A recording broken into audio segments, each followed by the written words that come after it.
Hey everyone, welcome back to my YouTube channel unique classes. कैसे हैं आप सभी।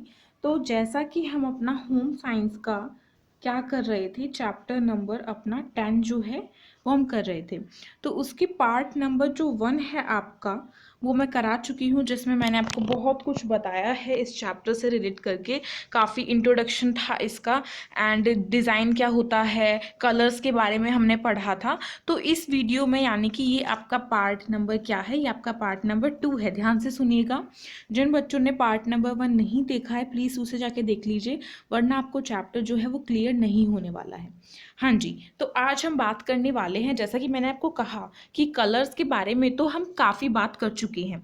आज हम करने वाले हैं रेखाओं के बारे में, और थोड़ा सा हम जो है कलर का जो कॉन्सेप्ट था वो बच गया है, तो उसके बारे में भी आज हम बात करेंगे। देखिए, हमने अभी तक अपना प्राथमिक, द्वितीयक और तृतीयक कलर के बारे में अच्छे से पढ़ लिया था।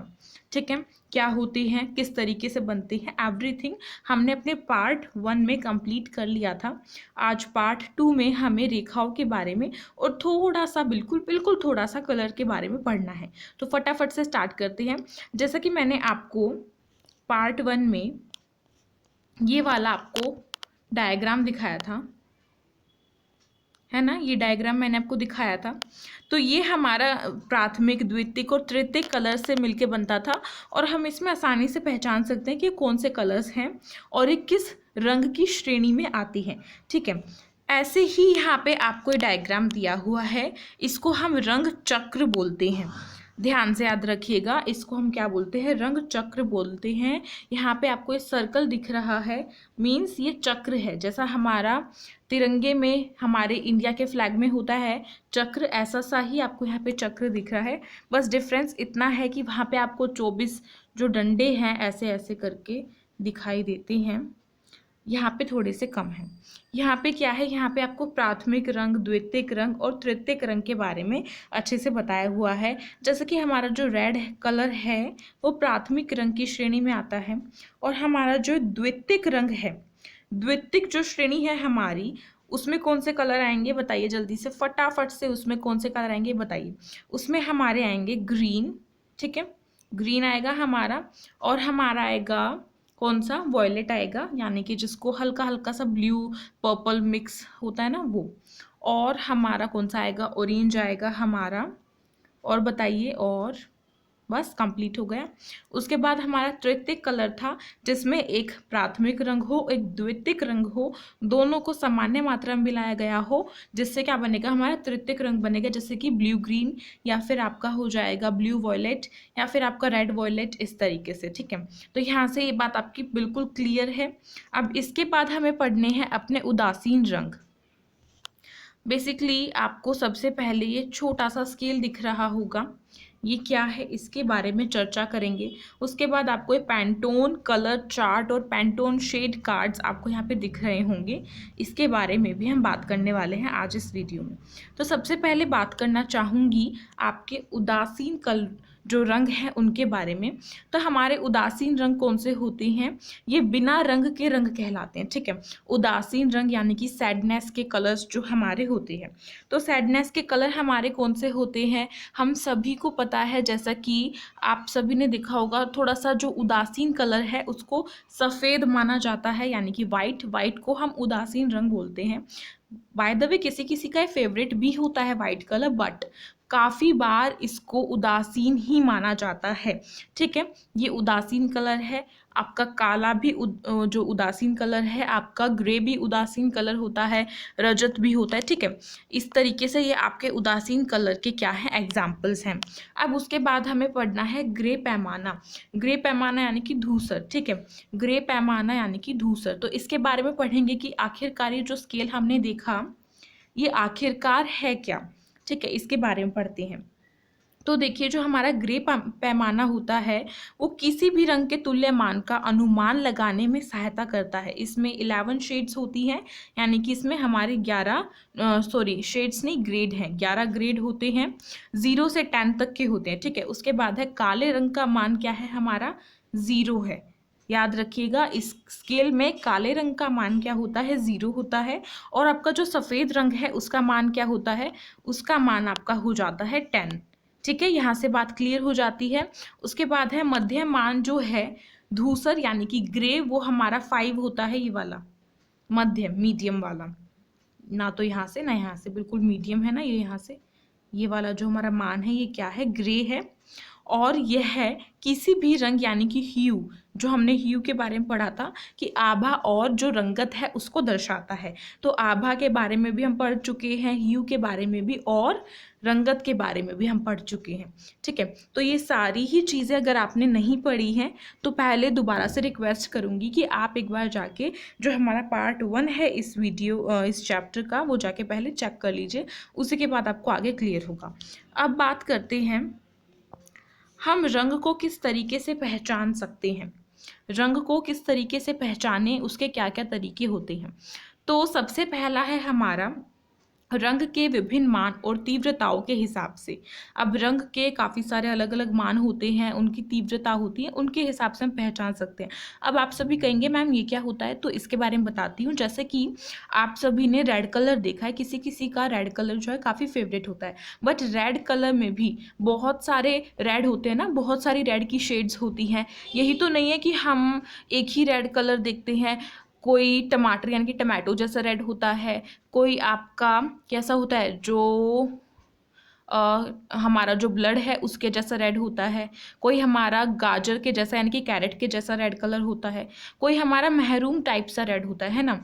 तो अलग अलग कलर की जो शेड्स हैं इसमें आती हैं। तो ये आपका एक एग्जाम्पल है कि ये इस प्रकार के कलर होते हैं जिसमें आपका एक ही रंग है लेकिन उसकी कई प्रकार की शेड्स हैं। ठीक है, जैसे ईट सा लाल हो गया, जैसे मैंने कहा था रक्त सा लाल, टमाटर सा, रूबी सा, या फिर गाजर सा लाल, या फिर महरूम भी आ सकते हैं, महरूम सा लाल। ठीक है, तो यहाँ से बात क्लियर है कि रंग के विभिन्न मान और तीव्रता के हिसाब से हम उसको पहचान सकते हैं। ये इसका पहला तरीका है।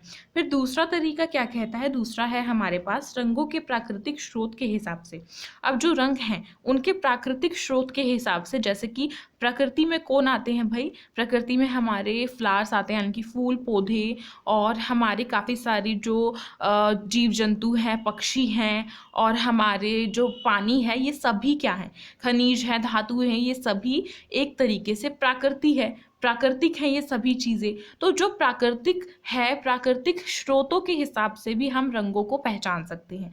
जैसे कि फल फूल के कलर का हिसाब कर लीजिए, कोई जो फ्लावर है, फॉर एग्जांपल जो रोज़ है वो रेड कलर का होता है, सनफ्लावर येलो कलर का होता है। ठीक है, और फल भी काफ़ी सारे, जैसे कि जो हमारी कैप्सिकम होती है वो ग्रीन कलर की होती है, टमाटो रेड कलर का होता है ना। इसी तरीके से काफ़ी सारे होते हैं।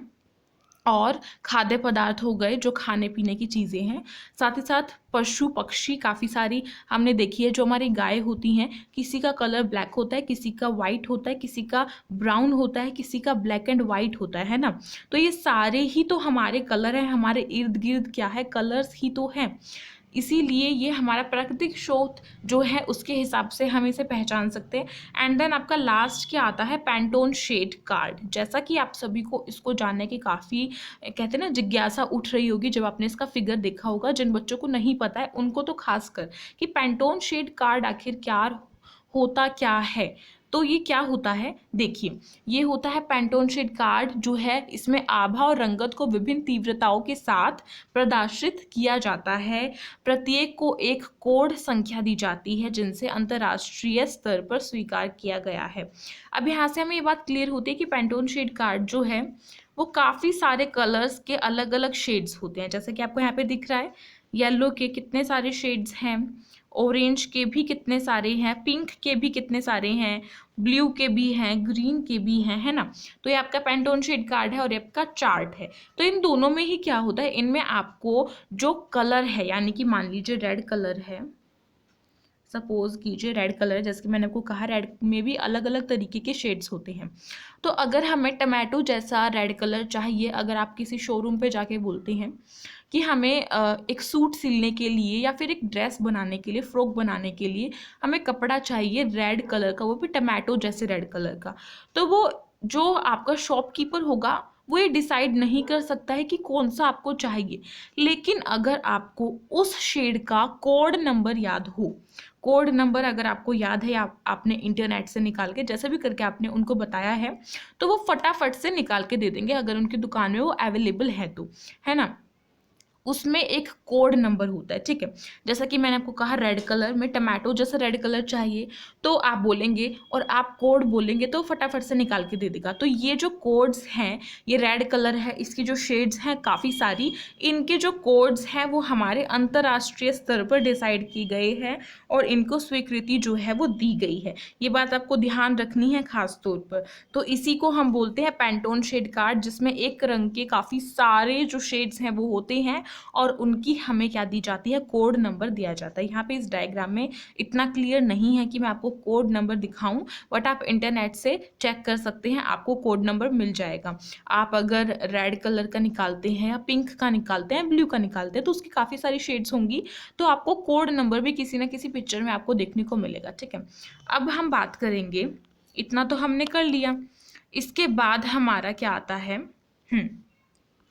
इसके बाद हमारा आता है वस्त्रों के रंग विभिन्न स्तर पर किए जाते हैं। जो वस्त्र हैं उसमें विभिन्न स्तर पर रंग जो है वो किए जाते हैं। तो सबसे पहला हमारा है रेशे के स्तर पर, दूसरा है धागे के स्तर पर, तीसरा है वस्त्रों के स्तर पर और चौथा है आपका, चौथा तो ऐसे ही पॉइंट दिया हुआ है, ठीक है। तो सबसे पहले हम फर्स्ट पढ़ते हैं। फर्स्ट में क्या है, रेशे के स्तर पर। रेशे के स्तर पर भी जो रंग है वो किया जाता है, वो किस तरीके से किया जाता है हमें वो देखना है। तो देखिए, कई बार रेशों को रंगा जा सकता है। यह तब किया जाता है जब रेशे आसानी से रंगे नहीं जा सकते या डिज़ाइन में ऐसे धागे की आवश्यकता है जिसमें बहुरंगीय रेशे हो। रेशों के स्तर पर रंगाई कम की जाती है क्योंकि यह महंगी प्रक्रिया होती है। तो यहाँ से आपको एक बात ज़रूर याद रखनी है कि जो रेशे के स्तर पर रंगाई की जाती है वो क्या है, वो एक महंगी प्रक्रिया है, इसलिए इसे काफ़ी कम किया जाता है, ठीक है। अब रेशे के स्तर पर रंगाई कैसे करते हैं। रेशा जो होता है आप सभी को पता है, रेशे से हमारा धागा बनता है। तो जो रेशा है उसके स्तर पर हम जब रंगाई करते हैं तो उसकी आवश्यकता हमें क्यों पड़ती है। देखिए, अगर आपको कोई एक फ्रॉक बनाना है या फिर आपको कोई एक सूट बनाना है, ठीक है, वो मल्टी कलर का, यानी कि उसमें रेड है, ब्लू है, पिंक है, काफ़ी सारे कलर्स हैं, ठीक है, या फिर कोई एक दुपट्टा है, कुछ भी लगा के चल सकते हैं, कोई भी कपड़ा है वो आपको मल्टी कलर में चाहिए, यानी कि बहुत सारे कलर्स होने चाहिए, उनमें बहुरंगीय होना चाहिए वो, ठीक है। तो उसको आसानी से बनाने के लिए हम क्या करते हैं, रेशों में रंगाई कर देते हैं, यानी कि ब्लू कलर का रेशा कर दिया, फिर रेड कलर का कर दिया, फिर आपका पिंक कलर का कर दिया, इस तरीके से। फिर जब हम उसमें धागे के तौर पर और उसको वस्त्र पूरा बनाते हैं तो वो हमारा एक मल्टी कलर का कपड़ा जो है तैयार हो जाता है और वो हमें मिलता है। लेकिन ये जो प्रक्रिया है ये नहीं अपनाई जाती है बिकॉज ये काफ़ी महंगी पड़ती है। आप खुद ही सोचिए, एक एक रेशे को उठा के रंगना कोई छोटी मोटी बात तो नहीं है ना। प्रक्रिया तो काफ़ी महंगी पड़ेगी, इसलिए यहाँ से बात तय होती है कि रेशे के स्तर पर जो रंगाई है वो कम की जाती है और अधिकतर उसकी इतनी आवश्यकता जो है वो पड़ती भी नहीं है क्योंकि आजकल इतनी सारी टेक्नोलॉजीज़ जो है वो निकाल दी गई हैं, ठीक है।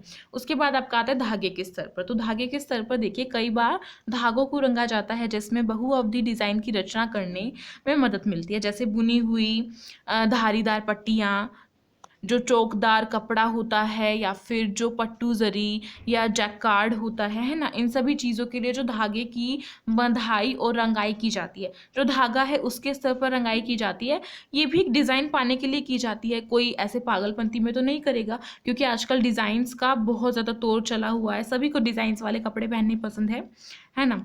तो उसको पाने के लिए हमें धागे के स्तर पर भी रंगाई जो है वो करनी पड़ती है कभी कभार।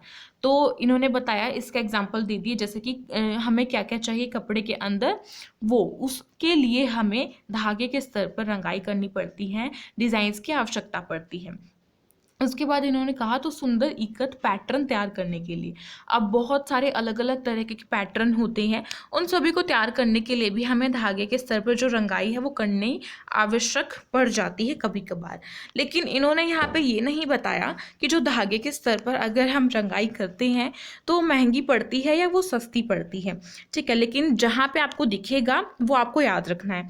उसके बाद इन्होंने बताया है वस्त्र के स्तर पर। वस्त्र के स्तर पर किस तरीके से, बेसिकली चाहे तो हम रेशे के स्तर पर करेंगे, चाहे हम धागे के स्तर पर करेंगे। अब रेशे के स्तर पर तो करते नहीं है क्योंकि वो महंगी पड़ती है। तो साफ सीधी बात है, जब पूरा का पूरा वस्त्र यानी कि पूरा पूरा कपड़ा बन के तैयार हो जाएगा तो उसी के स्तर पर किया जाएगा रंगाई, क्योंकि बिना रंगाई के तो कोई लेना पसंद नहीं करेगा ना, खाली प्लेन वाइट कपड़े को कोई नहीं लेना पसंद करेगा।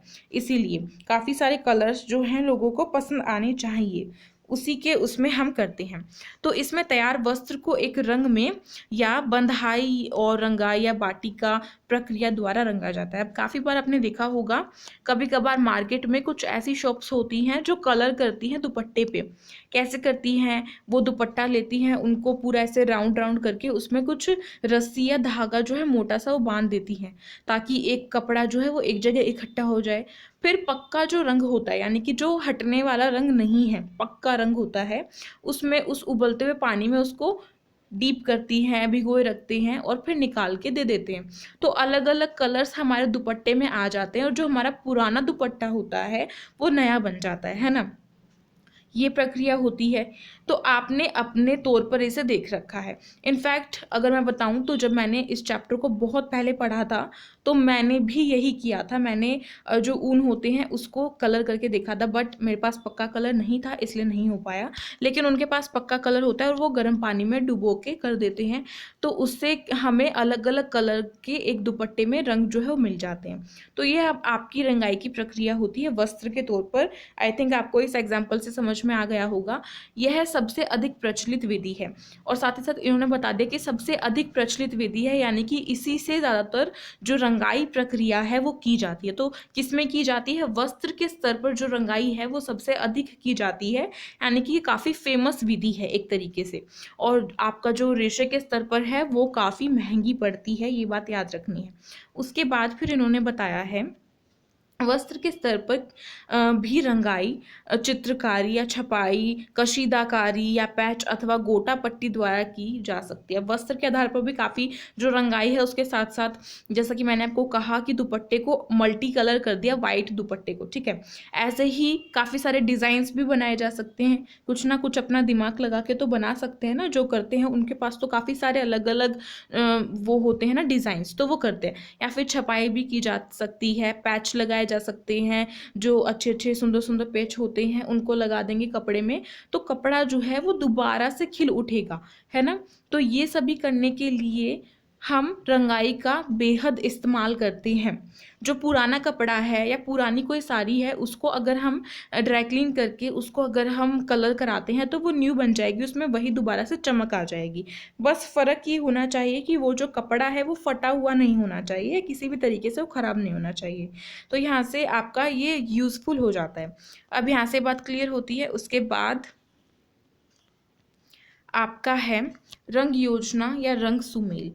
तो अब इसमें क्या है, इसमें आपकी रंग योजना है कि किस प्रकार से जो रंग है वो किया जाता है। तो दो प्रकार हैं, संबंधित और विषम। तो संबंधित के बारे में समझते हैं, फिर विषम के बारे में समझेंगे। ये क्या होते हैं, इनके यहाँ पे आपको टाइप्स दिख रहे होंगे। इसके टाइप्स के बारे में हमें अलग अलग करके समझना है, तो चलिए समझते हैं।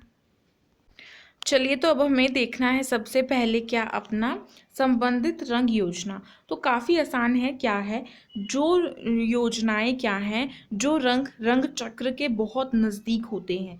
जैसा कि आपने ऊपर रंग चक्र देखा था, ऐसे सर्कल में था, ऐसे डिवाइडेड था, ठीक है। इतना क्लियर बन नहीं रहा है। यहाँ पे कोई रेड कलर है मान लीजिए, यहाँ पे ग्रीन है, यहाँ पे येलो है, यहाँ पे ब्लू है, इस तरीके से बना रही हूँ। यहाँ पे रेड वॉयलेट है, यहाँ पे ब्लू वॉयलेट है, ठीक है, यहाँ पे ग्रीन वॉयलेट है। इस तरीके से मैं बना रही हूँ मिला मिला के, और आपका येलो वॉयलेट है। इस तरीके से मेरे को प्रॉपरली याद नहीं है अभी। तो देखिए यहाँ पे मैंने चक्र जो है इस तरीके से बना दिया। जो नज़दीक नज़दीक होंगे, जो रंग आपके नज़दीक नज़दीक होंगे, जैसे कि आपका रेड है, आपका ग्रीन वॉयलेट है और ग्रीन है, ये तीनों नज़दीक हैं, तो इनको मिलाकर जो आपके रंग बनते हैं उनको हम क्या बोलते हैं, उनको बोलते हैं संबंधित रंग योजनाएं। यानी कि जो रंग काफ़ी नज़दीक हैं, पास पास में है, उनको मिलाने से जो बनेगा उसको हम बोलेंगे रंग योजनाएं, यानी कि संबंधित रंग योजनाएं। ठीक है, यहाँ से बात होती है क्लियर। एक बार कलर चेंज कर लेती हूँ मैं, वरना आगे दिक्कत होगी। हम्म तो संबंधित रंग योजना के बारे में आप सभी को क्लियर हो गया। उसके बाद अब हमें इनके टाइप्स जो हैं वो पढ़ने हैं। टाइप्स में हमारा सबसे पहले है एक वर्णी सुमेल। एक वर्णी सुमेल में क्या है, यह रंग योजना एक रंग पर आधारित होती है। इसमें एक रंग विभिन्न मान एवं तीव्रता के रूप में प्रयोग होता है। जैसे कि एक ही रंग, जैसे कि मैंने आपको कहा एक ही रंग होता है, जैसे पिंक है तो उसके काफ़ी सारी शेड्स हो गई, ग्रीन है उसकी काफ़ी सारी, जैसे कि लाइट ग्रीन हो गया, डार्क ग्रीन हो गया, या थोड़ा सा मिक्सचर टाइप होता है ना, अलग अलग तरीके के ग्रीन कलर होते हैं ना, ग्रीन ग्रीन कलर की शेड्स होती हैं।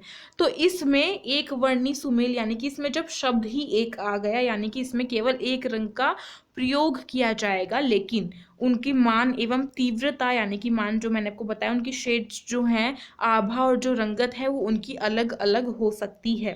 यहाँ से बात क्लियर होती है।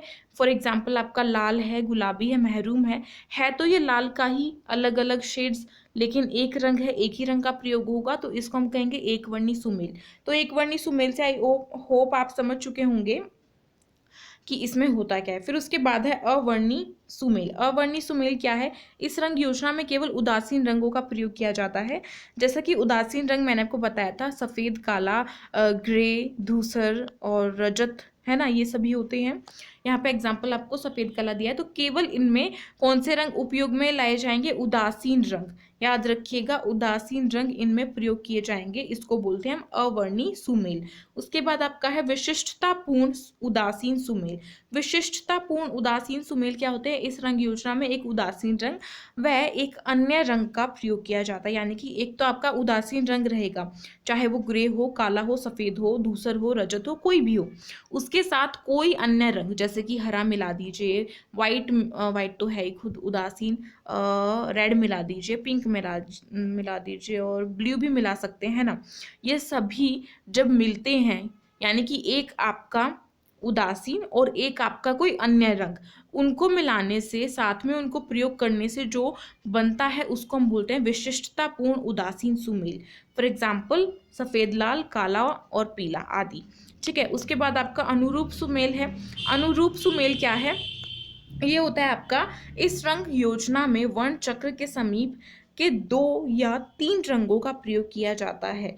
यानी कि जो वर्ण चक्र है उसमें जो आसपास जो रंग होते हैं उनमें से 2 या 3 रंगों का प्रयोग करके जो बनता है उसको हम बोलते हैं अनुरूप सुमेल। और इसके एग्जाम्पल्स है पीला हो गया, पीला, हरा, और यहाँ पे हरा दोबारा से दे दिया, जो आसपास होगा उसको पीला, हरा और हरा। पीला हरा यानी कि एक तो पीला हरा हमारा तृतीय की श्रेणी में आ गया, और एक हरा हमारा किस में आया है, द्वितीय की। तो यहाँ पे कंफ्यूज नहीं होना है, पीला, हरा और हरा। ठीक है। उसके बाद है विषम रंग योजना। तो ये क्या होती है, इसके बारे में पढ़ते हैं फटाफट से। वैसे रंग का थोड़ा सा कॉन्सेप्ट आपका ज़्यादा बड़ा है, बट मज़ेदार भी है अगर पढ़ने के मतलब इंटरेस्ट के साथ पढ़ते हैं तो। उसके बाद आपका रेखाएं आएंगे, तो देखेंगे रेखा के बारे में भी, रेखाएं भी काफ़ी इंटरेस्टिंग है, तो इसको फटाफट से कंप्लीट कर लेते हैं। अब विषम रंग योजना क्या है, जैसा कि आपको पता था कि हमारी जो संबंधित रंग योजना थी वो जो रंग चक्र हैं उसके पास पास जो रंग थे उनको मिलाकर बनती थी। अब विषम क्या है, जो दूर है रंग, यानी कि जो रंग चक्र के रंग दूर दूर हैं उनको मिलाकर, उनको प्रयोग में करके जो योजना बनती है उसको हम बोलते हैं विषम रंग योजना। ये 5 प्रकार की होती है। अभी आपकी कितनी प्रकार की आ गई भाई, 5 प्रकार की। आपकी वे थी 4 और ये हैं 5, तो इनको भी फटाफट से पढ़ लेते हैं। क्या है, देखिए, हाँ, तो आपका जो पूरक सुमेल है वो आपका विषम योजना का सबसे पहला प्रकार है। क्या है, इस रंग योजना में 2 रंगों का उपयोग होता है। ठीक है, 2 रंगों का उपयोग होता है जो वर्ण चक्र में एक दूसरे के ठीक सामने होते हैं। जैसे कि जो रेड और हरा है वो एक दूसरे के सामने है, ठीक सामने, यानी कि ये आपका रेड है और ये आपका हरा है। ठीक है, इस तरीके से हरे को उसी कलर से कर दो डिनोट, हरा।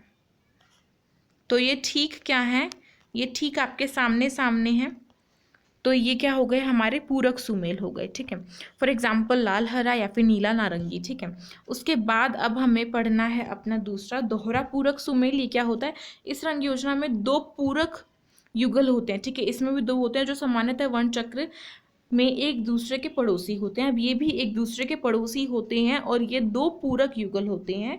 दो पूरक जो रंग है वो यहाँ पर प्रयोग में लाए जाते हैं। फॉर एग्जाम्पल लाल, हरा, बैंगनी, पीला, इस तरीके से। उसके बाद आपका है विभाजित पूरक सुमेल। विभाजित पूरक सुमेल क्या है? इस रंग योजना में एक रंग और उसके पूरक रंग के दाएं बाएं वाले रंगों का प्रयोग करके रंग योजना बनाई जाती है।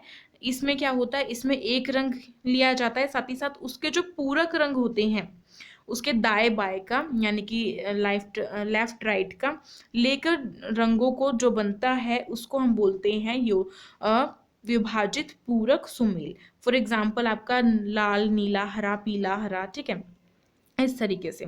उसके बाद है आपका अनुरूप सुमेल। अनुरूप सुमेल क्या है आपका? अनुरूप सुमेल है यह रंग योजना अनुरूप और पूरक योजना का संयोजन होता है, ठीक है। ये जो आपका अनुरूप सुमेल है इसमें क्या है, ये आपका अनुरूप और पूरक योजना का क्या है, संयोजन है, यानी कि मिला हुआ है, प्लस है। इसमें पड़ोसी रंगों के समूह में प्रधानता के लिए पूरक का चयन किया जाता है, ठीक है। इसमें क्या किया जाता है, जो पड़ोसी रंगों का समूह है उसमें जो प्रधान है उस प्रधान के लिए पूरक रंग का चयन किया जाता है। फॉर एग्जांपल लाल, लाल बैंगनी, बैंगनी पीला, और आपका पीला हरा, ठीक है, इस तरीके से। फिर उसके बाद है आपका ऋणात्मक सुमेल। ऋणात्मक सुमेल क्या है? इस रंग योजना में तीन रंगों का संयोजन होता है जो रंग चक्र पर समान भुजाओं वाले त्रिकोण बनाते हैं। फॉर एग्जाम्पल लाल, नीला, पीला। लाल, नीला, पीला। अब इससे क्या है, अभी समझाती हूँ। देखो, जो ऋणात्मक सुमेल है वो तीन रंगों से मिलकर बनता है, तीन रंगों से मिलकर बनता है, ठीक है, तीन रंगों के संयोजन से मिलकर बनता है, और ये सामने वाले भुजाओं का एक त्रिकोण होता है। त्रिकोण आपका ट्राइंगल होता है, ठीक है, ट्राइंगल है ये। फॉर एग्जाम्पल इन्होंने दे दिया लाल, नीला, पीला। लाल, नीला और पीला हमारा क्या होता है, ये हमारा प्राथमिक श्रेणी में आते हैं। तो फटाफट से अभी हम ऊपर जाएंगे और देखेंगे अपने रंग चक्र में।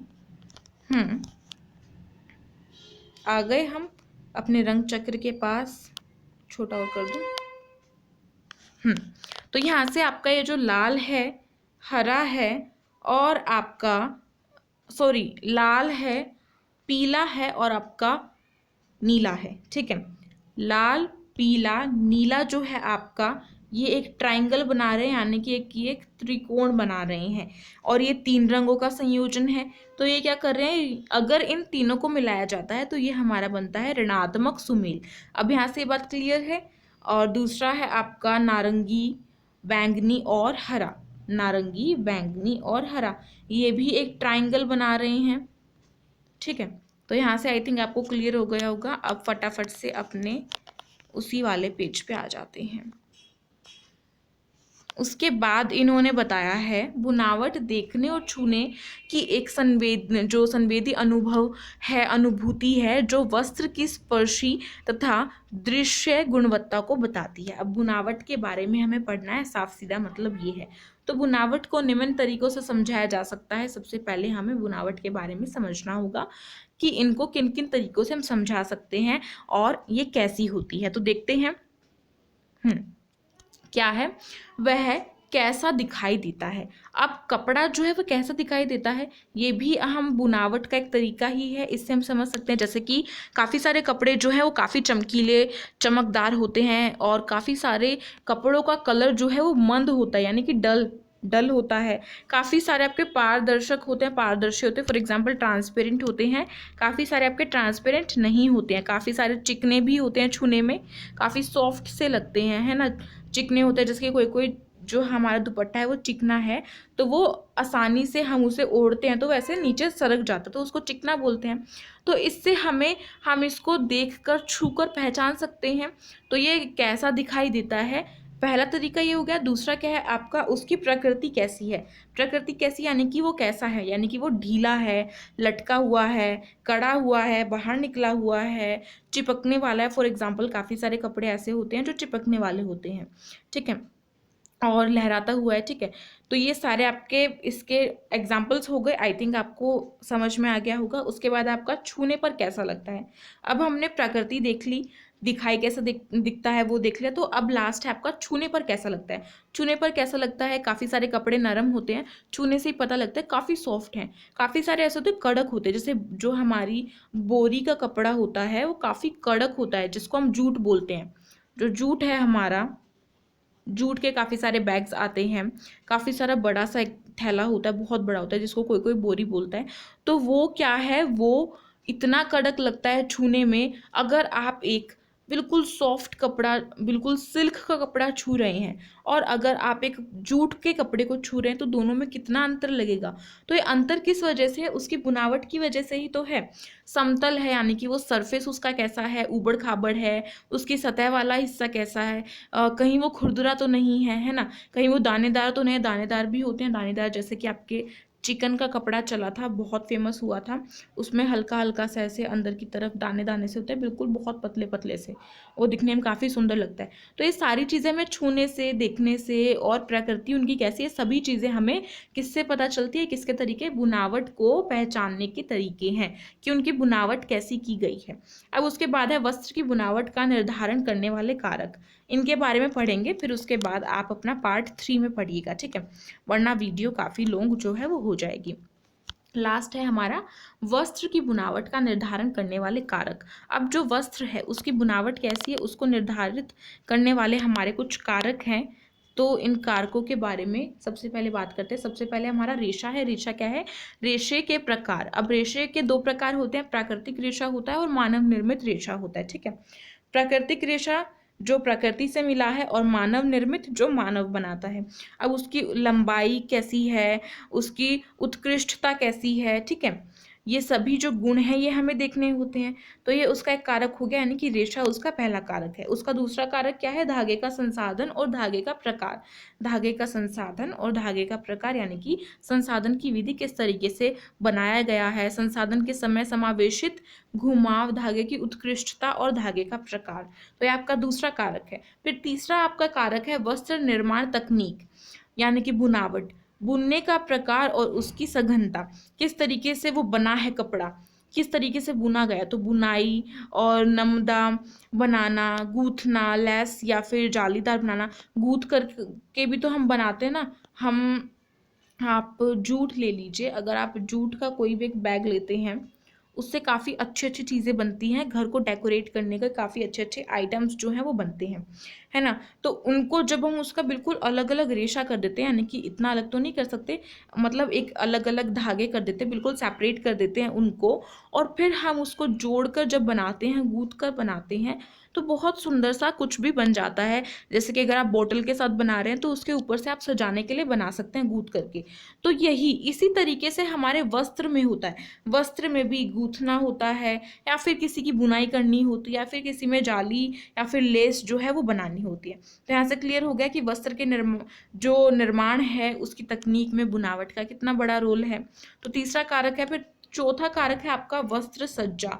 वस्त्र सज्जा यानी कि आपके कपड़े की सजावट। कपड़े की सजावट यानी कि आपके कपड़े को एक अच्छी फिनिशिंग देना। अच्छी फिनिशिंग कैसे, कड़ा करना, फॉर एग्जांपल मांड लगाते हैं, मांड यानी कि चावल का पानी, राइस का स्टार्च, और आपका आकार मापना, गोंद लगाना यानी कि फेविकोल लगाना, और इस्त्री करना यानी कि प्रेस करना, ठीक है, आयरन करना उसको अच्छे से। और आपका उसके बाद है काफ़ी सारी चीज़ें होती हैं, जैसे कि आपकी टेटरिंग करना, नेपिंग करना, ये सारे टाइप्स आपने अपनी 11th क्लास में पढ़े होंगे, तो आपको पता होगा।